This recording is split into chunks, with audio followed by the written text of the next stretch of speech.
Hello everybody.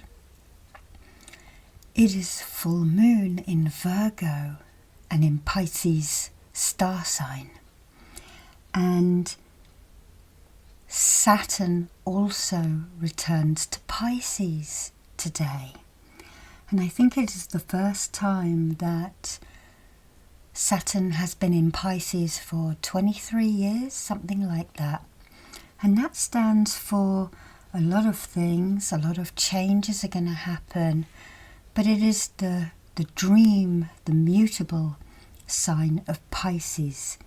So it might give you a shift on perspective in your spiritual path, as well as many other things, dreams, creativity.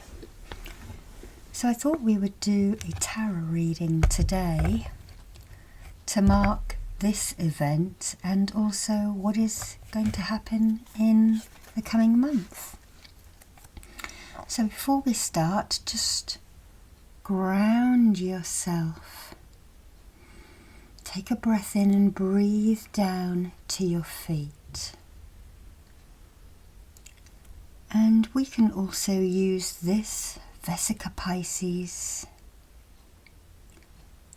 to imagine cleansing and protection around you. So perhaps you can imagine that you are standing right in the middle of this, and that the energy keeps rotating and changing in an ever pattern of protection and cleansing. It's one of the sacred geometry symbols. And I want you now just to think what it is you would like to adapt, to grow in alignment with,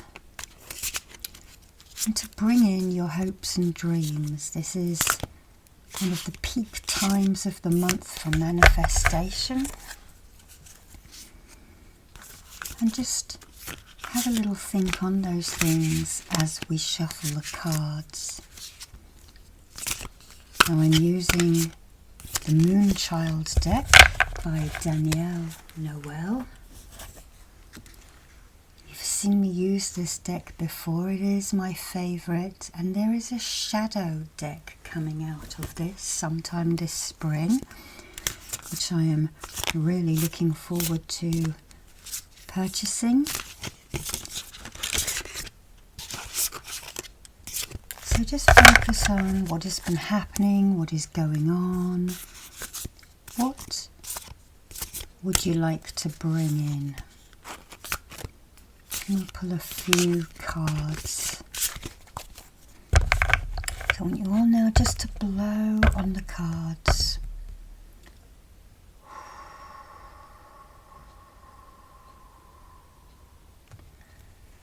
As we pull some out. So I'm just going to put those there.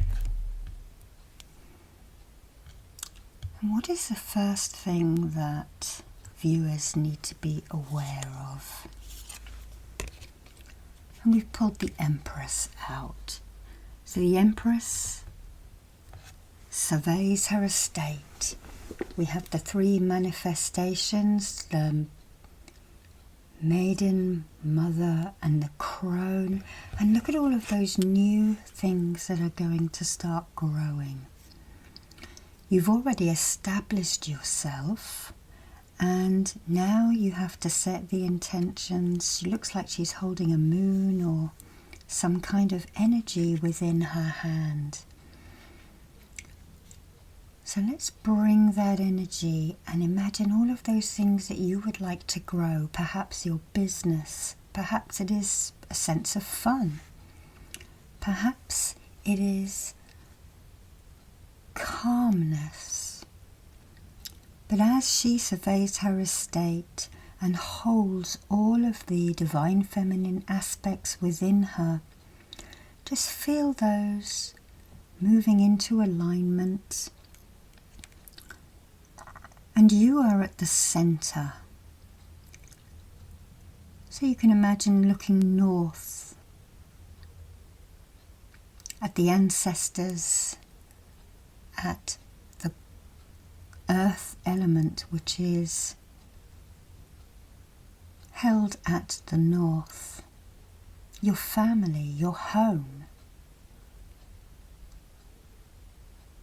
And then you can turn to the east, the air element. What is it you need to bring in? What creativity are you manifesting within you? Do you hold already that you need to develop? And then turn towards the south, where the fire for that sparks and starts to blaze, igniting your creativity. And then turn to face the west, the wisdom of water. Are there any emotions that are overtaking you? Imagine the water washing those heavy or deep emotions away that are holding you back. And as you turn back to face to the north again, in a different place now, a place of manifestation, a place of standing, a place of fortitude. I'm going to draw an angelic Reiki symbol into you now called Merka Faka Lishma, and that unites all of the aspects within the divine feminine. Even if you are a male viewer watching, you have the divine feminine within you. All of us do. So surveying your estate and working out what changes you need to make for that. Now, let's pick another one. What is the next aspect? And I'm going to do Maiden Mother Crone.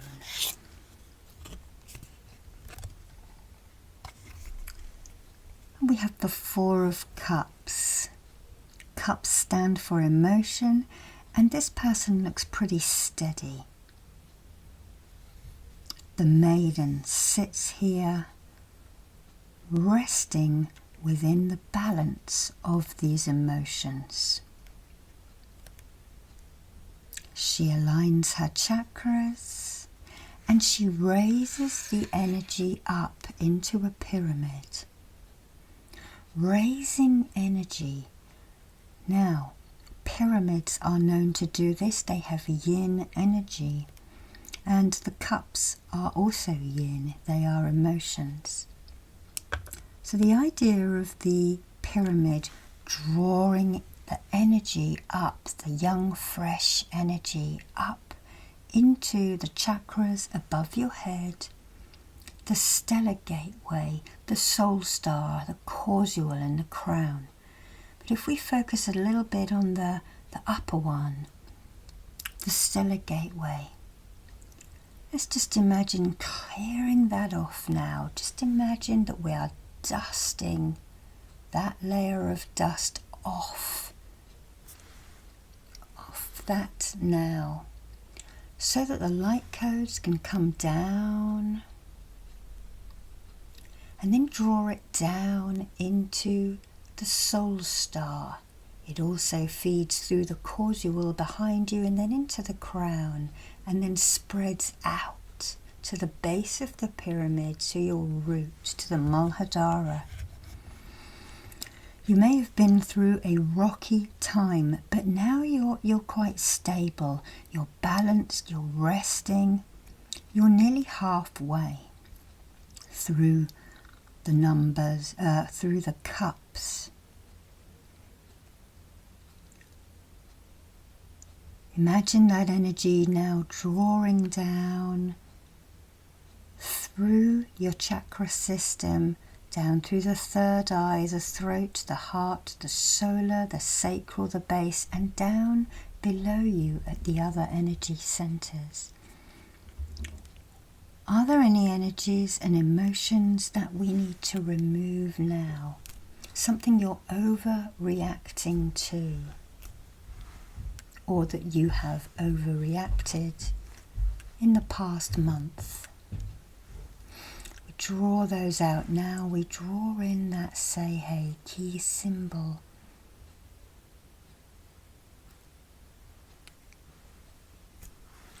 And we bring you back into balance and into alignment. I'm now going to draw a symbol called Sati, which has that Vesica Pisces. And this is a symbol of balance. We draw this ancient Atlantean symbol around you. Feel your shoulders even. Maybe adjust your posture a little bit. Okay, and perhaps this is a good time for you to sit and ponder where it is you want to be heading. You already have these things at your disposal. You already have the tools. You already have the estate. And I don't necessarily mean property. The sea is pretty calm on here, and at the moment you probably are pretty calm, but try and lose that worry. If you have that worry within you, just take it out, throw it into that sea, and take a breath in and breathe it down to your feet. Okay. Now we pick a third card out, and this would be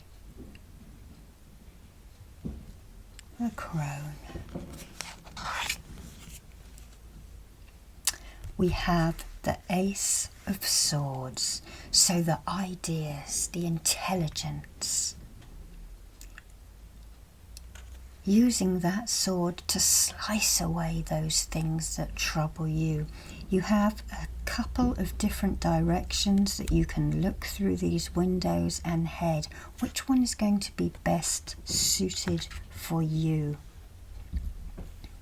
You already have the tools, as we said, and the know-how. You're pondering things here and balancing, recalibrating yourself as you move forward onto those new journeys. Ask for yourself to be able to use that intuition, use that intelligence, and don't be afraid to ask anyone that you need to help. It may be that you need to get some legal advice on something. This is a good time to do that now. But don't necessarily see all of these swords as dark objects. They can be used for great good, especially in healing. They can direct energy, they can take energy out. Like this Stonehenge knife, we can hold, like a crystal wand, the back of the knife and direct and spiral energy out of you.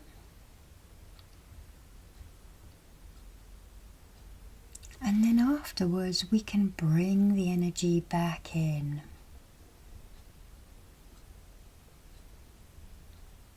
And incidentally, if you are working with crystals or swords, you want the energy to be brought back in for longer than it was taken out. So take a breath in now and just breathe in that intelligence and understanding,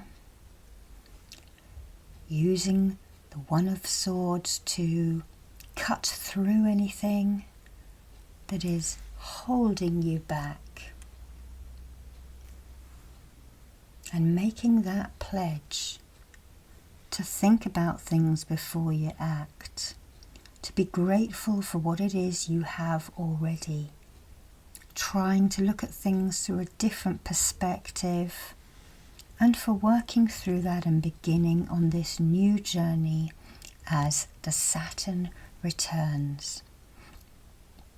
I'm going to draw the master symbol in for this card. The Daikumyo. Daikumyo. Daikumyo, for you to gain mastery over anything that you need to at this auspicious time as the planets and heavens move. So take a breath in now as I draw a chakra down both sides of your body. Chakra.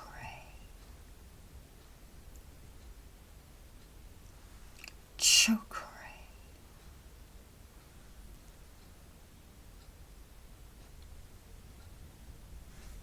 And then we just smooth your aura down. The abalone ring here promotes forgiveness. It also promotes power and cleansing. But in this case, we're just going to use it to bring those light codes in. Now take a last breath in and breathe down to your feet. Set your intentions for the month ahead and enjoy this month. Enjoy the journey that you're on, even if it might be a little tricky. So I'm going to leave you now and see you very soon. Bye-bye.